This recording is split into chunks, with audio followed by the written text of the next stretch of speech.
Près de 40 ans après la fin de La Petite Maison dans la Prairie, les langues se délient et la magie de Walnut Grove semble avoir du plomb dans l'aile.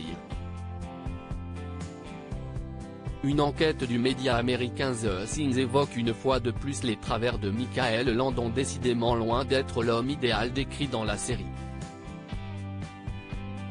Quand on songe à La Petite Maison dans la Prairie, ce sont immédiatement des Madeleines de Proust qui tombent de l'armoire à souvenirs. Les repas familiaux heureux de la famille Ingalls dans leur cabane en bois, les pitreries de Laura, les tours joués à la Pestonelli Horizon, ou Carrie Ingalls dévalant tête la première les vertes prairies du Minnesota dans le générique.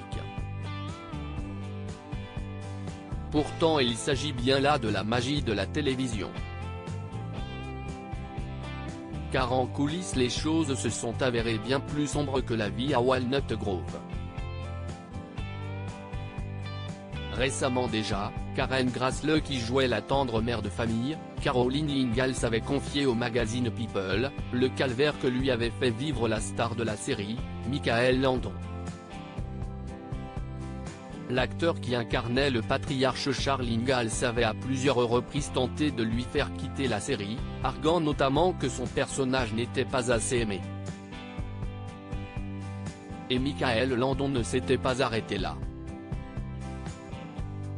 Leurs scènes d'intimité conjugale, que l'actrice aimait à jouer, sont rapidement devenues le moment préféré du comédien pour lancer blagues salaces et obscènes, des instants jugés humiliants par la comédienne. Une liaison avec une adolescente. Le média américain The Signs rapporte lui aussi de nombreuses preuves de l'inconduite du comédien star de la série. Dans son enquête, Karen Grassle évoque cette fois la libido du comédien sur laquelle il communiquait un peu trop librement sur les plateaux de tournage.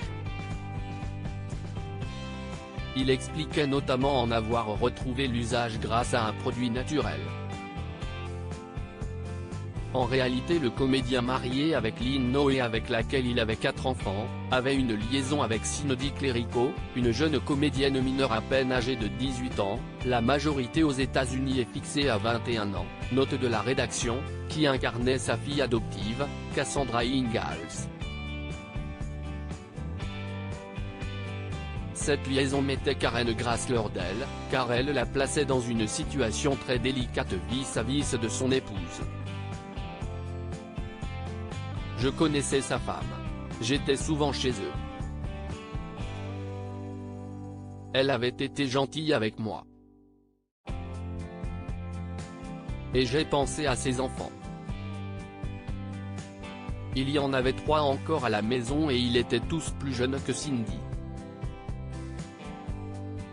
Cette dernière finit d'ailleurs par découvrir cette liaison, qui fait la une de la presse, lui donnant l'occasion d'un scandale sur le plateau de la série. Dans ses mémoires, Melissa Gilbert évoquait l'épisode auquel elle n'avait toutefois pas assisté, indiquant « Ma mère m'a annoncé la nouvelle de leur séparation en m'expliquant que tante Lynn avait jeté une bouteille de vodka à la tête de Mike. » À la fin de la série, divorcé de Lynn Noé, Michael Landon a épousé cette jeune comédienne de plus de 20 ans, sa cadette, faisant d'elle sa dernière épouse, et la mère de ses plus jeunes enfants Sean et Jen Landon.